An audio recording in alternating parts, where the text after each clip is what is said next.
berjemput Datuk Wira Dr. Muhammad Hatta bin Muhammad Ramli. Soalan yang menarik. Assalamualaikum warahmatullahi wabarakatuh. Terima kasih Tan Sri Ketua. Soalan saya soalan nombor 6. Bismillahirrahmanirrahim. Alhamdulillah. Wassalatu wassalamu ala Rasulillah. Tuan Yang Dipertua, izinkan saya menjawab soalan ini sekali dengan soalan oleh Yang Berhormat Kemaman pada 16 Julai 2020 dan juga Yang Berhormat Pokok Sena pada 13 Ogos 2020 mengenai pelan strategi dan tumpuan bagi membangunkan industri buruh serta prospek masa depan industri ini. Tuan Dipertua, Kementerian tiada hasrat untuk menggantikan komoditi utama negara iaitu kelapa sawit dengan tanaman buruh. Apa yang dilakukan ialah oleh kementerian ialah memperkasakan lagi industri sawit dengan kajian teknologi terkini sawit, memperluaskan pasaran luar negara, mempelbagaikan produk nilai tambah makanan berasaskan sawit di peringkat antarabangsa, dan juga apa yang kita buat ialah untuk menambah satu lagi meneroka peluang menjadikan buruh sebagai satu komoditi masa depan di samping pelbagai lagi produk komoditi yang lain. Bagi membangunkan industri buruh, kementerian telah menyenaraikan buruh sebagai salah satu tanaman hutan yang perlu dikomersialkan menerusi pembangunan program pembangunan ladang hutan bersama dengan 8 lagi spesies hutan yang lain yang telah diluluskan pada tahun 2005 lagi dengan peruntukan sebanyak 1.04 bilion, tetapi untuk buruh disenaraikan pada tahun 2014 dengan saiz minimum 20 hektar dan juga bermula tahun 2020 dengan saiz minimum diturunkan pada 4 hektar.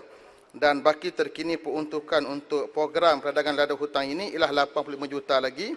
Dan kementerian saya sedang dalam proses mengubah skim pinjaman mudah yang berbentuk konvensional sebelum ini kepada pembiayaan berasaskan Islam atau patuh syariah. Dan untuk membangunkan lagi industri ini, kementerian sedang dalam proses menghasilkan satu pelan tindakan pembangunan industri buruh Malaysia untuk tahun 2021 hingga 2030, dan satu bengkel telah dibuat melibatkan pelbagai pihak dibincangkan pada 30 Jun 2020. Selain itu, kementerian juga telah merancang strategi jangka masa pendek dan panjang, antaranya membangunkan piawai antarabangsa berkaitan buruh, R&D dengan FRIM, dan juga promosi seperti penganjuran World Bamboo Day dan Asian Bamboo Symposium yang terakhir dibuat pada tahun 2016, dan juga membina pelbagai infrastruktur dan bangunan ikonik berasaskan buruh yang terakhir akan dibuat di Kuala Terengganu sebagai satu projek penyelidikan, dan juga meneruskan pembangunan industri buruh ini untuk RMK ke-12. Dan juga kita melihat peluang daripada buruh ini untuk menghasilkan papan lapis, perabot, makanan, fabrik, kraft tangan, kutleri, pembinaan, ekopelancongan dan juga bahan bakar seperti pembuatan arang dan pelet. Semua adalah satu peluang yang mesti diteroka oleh rakyat Malaysia dalam industri ini. Terima kasih. Soalan tambahan pertama Yang Berhormat Lumut.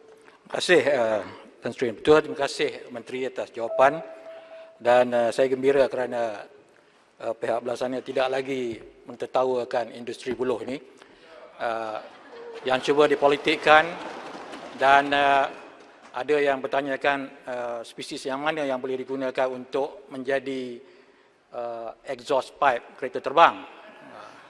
Ini parit sulung tak ada dalam dewan ya. Jadi kita gembira, dan saya ingin bertanya kepada Menteri, unjuran dari segi perbelanjaan ataupun model yang akan kita gunakan dan hasilnya kepada negara dalam jangka masa yang terdekat dan juga dalam masa sederhana, supaya ianya dapat memberikan gambaran betapa pentingnya industri ini supaya dia dapat menggalakkan terutamanya anak-anak muda kita yang bakal disediakan dengan mungkin modal-modal permulaan perniagaan yang sepatutnya disediakan supaya minat anak-anak muda dalam industri yang mempunyai masa depan yang baik ini dapat disegerakan. Terima kasih. Terima kasih sahabat saya daripada Lumut. Isu ditertawakan itu barangkali merujuk kepada cara menjawab bila mereka kaitkan buruh dengan sawit. Adapun saya menegaskan bahawa sawit satu isu yang perlu kita perkasakan dan buruh satu isu yang mesti kita perkasakan. Itu perbezaan pendekatan antara saya dengan yang bahagia seputih. Dan boleh rujuk, ini isu terpulang pada publik untuk menentukan, bincang, boleh lihat apa yang dibincangkan di peringkat publik dan juga media, tak boleh bising di sini. Tetapi untuk industri buluh, saya melihat prospeknya begitu ada. Tetapi kalau kita lihat tahun 2017, nilai ekspor buluh ialah 20 juta. Malangnya tahun 2018 dan 2019 menurun kepada 9 juta dan lebih menurun lagi pada tahun 2018. Maka saya melihat ini kegagalan pada waktu yang lalu. Maka bagi saya industri mesti terpacu dengan cara yang begitu bijak dan berhati-hati dan prospek sangat besar. Sebab itulah yang pertama sekali ialah yang saya kempen besar-besaran ialah untuk menanam buluh kerana telah disediakan suatu pembiayaan mudah yang boleh memberi untung jangka masa panjang. Kerana hari ini bekalan buluh hanya bergantung kepada bekalan hutan yang diambil oleh orang kampung atau orang asal sahaja, tak ada bekalan yang konsisten. Kita perlukan ladang, kerana itulah ladang ini boleh memberikan income yang baik, yang saya telah sebut dalam di tingkat media, menghasilkan income sehingga 64,000 setahun. Terima kasih. Soalan tambahan kedua, silakan Yang Berhormat. Farid. Terima kasih. Saya baling ni Farid. penting. Baling Perkara ni dulu. memang dibaling banyak buluh. Farid. Tidak. Baling bagi belakang dulu. Baling bangun lambat. Terima kasih. Ya, silakan. Terima kasih Tuan Sri Speaker. Farid ya.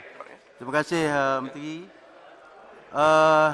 Saya ingin bertanya, apakah status projek kerjasama di antara Kementerian Lembaga Perindustrian Kayu Malaysia dan Kerajaan Negeri Perak membangunkan industri buluh secara kluster dengan menubuhkan tapak semaian buluh di Ulu Kinta seluas 1.7 hektar, dan sejauh manakah perancangan insentif pinjaman mudah yang disediakan untuk pengusaha khususnya membangunkan ladang buluh memberi kesan kepada kadar ekspor buluh negara kita. Terima kasih.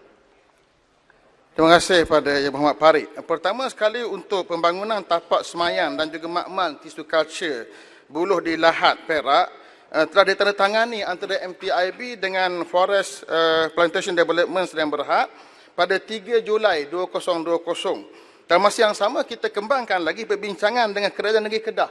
Mesti syarikat K Bio Sdn Bhd, itu syarikat pembuat tisu culture di bawah Kulim Teknologi Park Corporation Sdn Bhd di Kedah. Dan juga kita bergerak lebih jauh lagi. Kita bincang Kerajaan Negeri Terengganu untuk membina satu model ladang buluh di tanah keluasan sekitar 15 hektar. Ini antara yang kita usahakan dan menerusi projek peladangan buluh tadi yang masih lagi berbaki 80 juta yang kita boleh kita serahkan berikan kepada rakyat. Cuma isunya ialah kesedaran untuk memohon kerana melibatkan status tanah. Setakat ini belum ada lagi syarikat yang diberi kelulusan untuk pembiayaan ini kerana melibatkan status tanah, dan saya mengharapkan ramai yang tampil untuk memohon peruntukan ini. Dan lagi penting ialah kita telah menukar daripada conventional method kepada sistem pembiayaan patuh syariah. Terima kasih. Dia bagi satu soalan ni. Satu soalan Hamzah Jaya. Baling ni banyak buluh, banyak getah, banyak kelapa sawit. Silakan Hang Tuah Jaya. Terima kasih Tan Sri Ketua. Saya gembira sebab Menteri telah mengambil keputusan untuk meneruskan dasar dan hala tuju penanaman buluh yang ditetapkan oleh Kerajaan Pimpinan Pakatan Harapan. Dahulu Menteri kata idea ini kurang cerdik, tapi sekarang saya percaya Menteri dah cerdik lah sekarang ni. Saya nak khusus kepada yang disebut oleh Menteri tadi tentang pelan tindakan pembangunan industri buluh 2021-2025. Jadi saya ingin tanyakan apakah kerangka asas plan ini dan apakah program-program yang dianggap sebagai game changer dengan izin yang mungkin telah diberikan maklum balas dalam dialog ataupun perbincangan pemegang taruh dalam industri ini. Terima kasih. Terima kasih Yang Berhormat sahabat saya. Saya mengambil inisiatif untuk menyambung kerana melihat kegagalan yang lalu dalam meneruskan dan menyemarakkan industri ini, sedangkan peluangnya sangat besar yang boleh kita ambil peluang. Kegagalan menguruskan dan berkempen. Maka apa yang saya buatlah berkempen besar-besaran. Pertama sekali berkempen pada sudut penanaman. Kerana selagi mana buluh diambil secara biasa saja menerusi ladang hutan daripada orang asal dan orang kampung, maka tidak ada bekal yang konsisten dapat kita bekal kepada industri ini. Dan pelabur tidak boleh masuk untuk melabur di peringkat hiliran.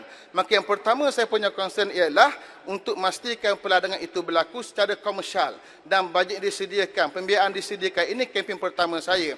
Adapun untuk kita pergi lebih jauh lagi ialah jangan kita melihat buruh hanya pada buruh semata-mata, tapi daripada apa yang boleh kita hasilkan, papan lapis dan sebagainya, dan arang dan sebagainya daripada produk hiliran daripada buruh. Ini yang mesti kita buat. Maka kelemahan yang lalu saya akan baiki dan kita akan sempurnakan untuk kebaikan rakyat, kerana ia boleh memberi pendapatan yang baik untuk rakyat Malaysia, insya-Allah. Terima kasih kepada saudara. Baik, seterusnya saya menjemput